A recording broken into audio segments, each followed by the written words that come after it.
Anyo na lang ang dala. Oh, yung mahiwagang kwintas mo. Anyway, no, kidding aside, you know what's ironic about the situation? Alam niyo yung irony?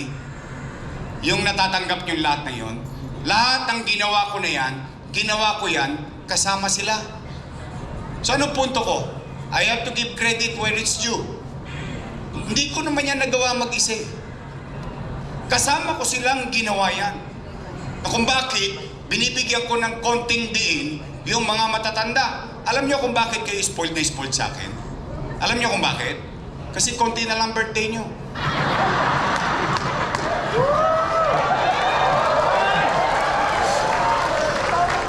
Parang namutla kayo. Pag-uusapang birthday, kinakabahan kayo lahat. Huwag kayo mag-alala dyan. Una-una lang yan. Pero, but kidding aside, alam mo yung pakiramdam ng isang bata na nasa loob ka ng bahay, yung gusto mong bigyan ng ngiti yung matatanda sa loob ng bahay, yung maiparamdam mo sa kanya yung pagmamalasakit, yung maiparamdam mo sa kanya yung pagpapahalaga, yung hanggang sa huling sandali niya sa mundo, yung maramdaman niyang may bilang pa siya, may halaga pa siya, importante pa siya sa lipunan. That's the concept behind the program. My point is, why change it? Bakit kailangan natin baguhin? Pagdating sa mga matatanda, pahirap ng pahirap. Pagdating sa matatanda, paliit ng paliit, pawala ng pawala. Pero kung makagasta sila ng sumba linggo-linggo sa Roas Boulevard, milyon-milyon. Totoo naman. Pagdating sa matanda,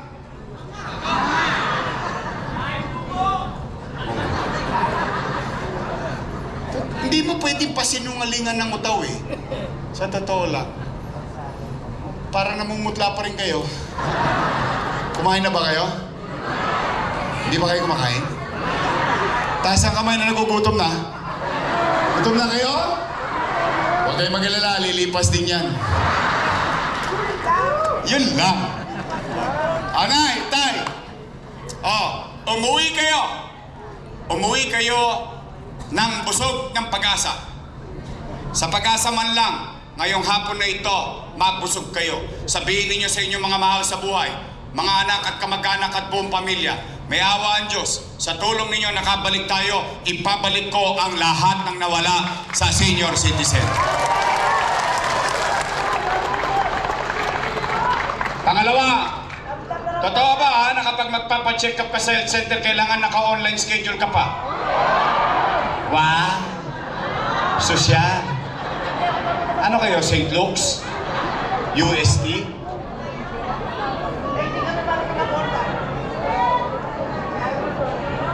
It doesn't make change. It doesn't make sense. Why change it again? Nay, tay!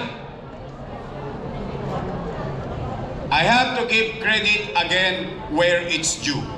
Noong panahon ko, at hindi ko pwedeng akuin na nung panahon ko lang, pati panahon ng sinundan ko, si Erap, si Alfredo Lim, si Lito Atienza, si Mel Lopez, si Bagatching, si Villegas, si Lacson, lahat ng nagdaang mayor hanggang mapasa akin ang taong bayan kapag pupunta ng health center, 1-2 sawa. Anytime na gusto mo magpa-check up, pupunta ka sa health center. Tama, mali? May reseta ka, ipagbabaka sakali mo baka meron sa health center. Tama, mali? Then why change it again?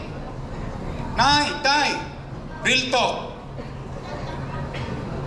Diyan yung mahalata na ang leader, hindi niya nauunawaan ang katayuan ng kanyang mamamayan. Paano ko nasabi yun? Tingnan natin. Una, sakyan natin yung gusto nila. Online schedule. Ano kailangan mo sa online schedule? Cellphone. Libre ba cellphone? Wala. Tosgas ka. Pangalawa, ano kailangan mo? Load. Libre ba load? Tosgas ka. Pangatlo, pinakamalupit, hindi ka marunong mag-online.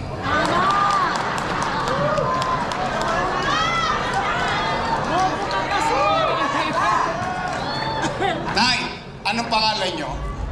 Anong pangalan niya? Nene. Nanay Nene. Sampol lang to ha, sampol. Hindi to mangyayari sa'yo. Just for the sake of conversation. Halimbawa, si Nanay Nene, isang araw, hinahapo.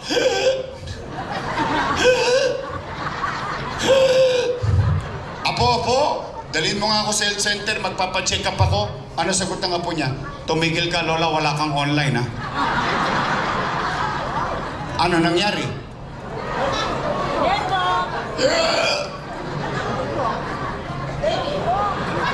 Paalam na. Doesn't make sense, eh. Why chase it? I'll give you a worse situation. The worst of them all. Basic. Magpapabipi ka lang. Mag-online ka pa. Di ba? It doesn't make sense. Why chase? O sige, dalihan natin to. Nay, tay, may awa ang Diyos. Sa tulong nyo, nakabalik tayo. Ang una kong ibabalik, yung bakuna laban sa pneumonia. Nakita niyo si Sanchay? Ano kinamatay ni Sanchay? Exactly. Mas bata ba yun sa inyo? Exactly. Dati, meron tayong bakuna sa flu. Meron tayong bakuna sa pneumonia. Tama? Ibabalik ko. Pangalawa, yung vitamin C ng matanda at yung vitamin C ng bata. Pangatlo, ibabalik ko ang metformin at losartan sa health center. Pangapat, ito yung pinaka-importante, ibabalik ko yung vitamins, iron, and calcium. Sa mga lalaki na hindi nakaka-relate, yung importante po yung iron at calcium sa babaeng nagbubuntis.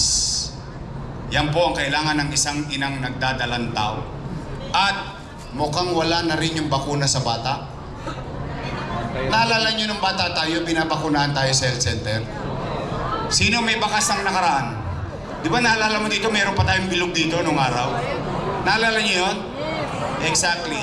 At higit sa lahat, ibabalik ko ang magaang na sistemang naunawaan and accessible na health center sa Maynila. Pangatlo, pero kayo sasagot nito. Hindi po pwedeng manggaling sa akin. Bakit? Bias. Sabi ko sa inyo, wala kayong maririnig na panira rito eh. Pero may napapansin ako. Kaya lang ayaw kong manggaling sa akin. Siyempre, kalaban ako sa politika eh. Pero kayo natatanungin ko. Kung napapansin ninyo yung napapansin ko. Nay! Tay! Mga lolo't lola ko. Napapansin niyo ba na parang dumudugyot ulit ang Maynila ngayon? Tama ka! Pero binayaran ng basura. Basura! 500 million! Ayun. See?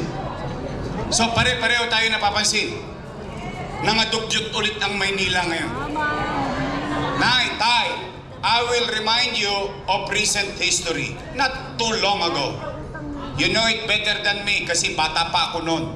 Naalala nyo nung 1992, meron tayong Mayor Mel Lopez.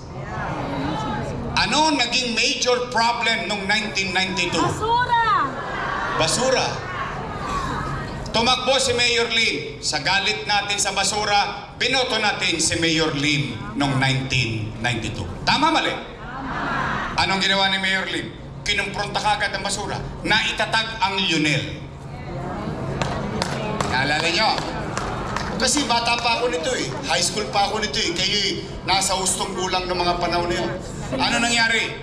Umayos ang koleksyon sa loob ng 6 na taon ng pamumuno ni Mayor Lim ng basura. Tama, mali? Tama! Nanalo ang kalaban ni Mayor Lim, si Lito Atienza. Tama, mali?